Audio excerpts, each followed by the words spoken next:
എന്താ മുത്തശ്ശി ഒറ്റയ്ക്കിരുന്ന് സംസാരിക്കുന്നേ?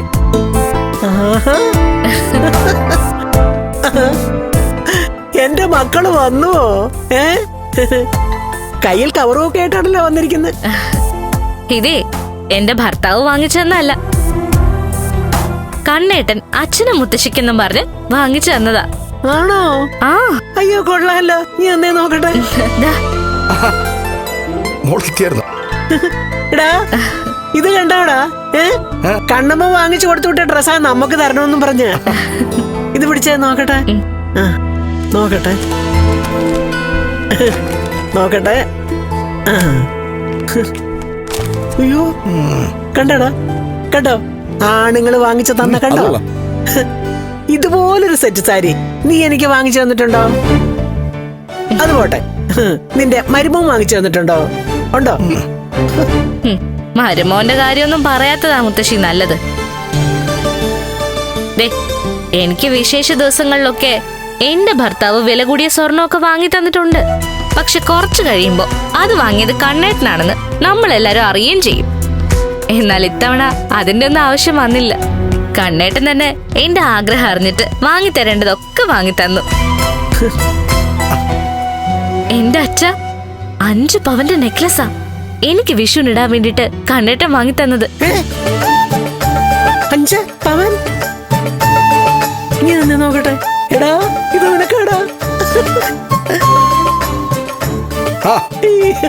കണ്ടോടി മോള് പറഞ്ഞേ, കണ്ണനെ 5 പവന്റെ നെക്ലസാ എന്റെ മോക്ക് വാങ്ങി കൊടുത്തുവിട്ടിരിക്കുന്നേ വിഷു സമ്മാനമായിട്ട്.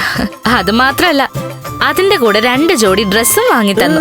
കണ്ട കണ്ട, ഇതൊക്കെ നിന്റെ മരുമോൻ കഴിഞ്ഞ വിഷുവിന് നിനക്ക് വിഷുക്കോടിയും ഓണത്തിന് ഓണക്കോടിയും ഒക്കെ വാങ്ങിച്ചു തന്ന നിന്റെ സ്വന്തം മരുമകൻ ഞങ്ങൾക്ക് മോളുടെ കൈവശം വാങ്ങിച്ചു കൊടുത്തു വിട്ടതാടി. അല്ല, ഇവക്ക് മരുമോനൊന്നും വാങ്ങി കൊടുത്തിട്ടില്ലേ മോളെ? അമ്മയ്ക്കുള്ളത് ഞാൻ കൊണ്ടുവന്നിട്ടുണ്ട്.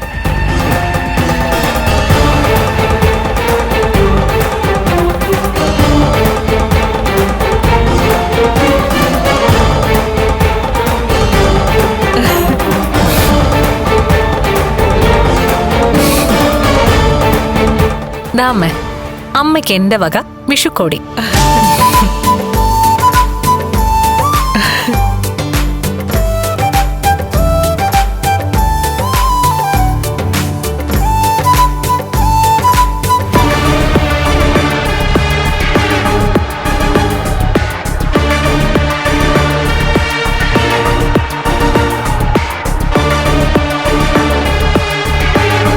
കണ്ണേട്ടൻ എനിക്ക് 5 പവന്റെ നെക്ലസാ വാങ്ങി തന്നത്. നിന്റെ ഭർത്താവ് നിനക്ക് എന്തേലും വാങ്ങി തന്നോ? സ്വന്തം ഭർത്താവ് അവനവന്റെ കയ്യിലെ കാശുകൊണ്ട് എന്തെങ്കിലും വാങ്ങി തരുമ്പോഴാ അതിന്റെ പേരിൽ മേനി പറയേണ്ടത്. അല്ലാതെ ഭർത്താവിന്റെ ഏട്ടൻ നിനക്ക് നെക്ലേസ് വാങ്ങി തന്നു പറഞ്ഞ് നീ കൂടുതൽ ഞെളിയേണ്ട ആവശ്യമൊന്നുമില്ല. നിന്നെ തള്ളിക്കളഞ്ഞ കണ്ണേട്ടനാ ഇപ്പൊ അവിടെ ഉള്ളത്. അങ്ങനെയുള്ള കണ്ണേട്ടൻ തരുന്ന എന്ത് സമ്മാനവും ഞാൻ സന്തോഷത്തോടെ വാങ്ങൂടി.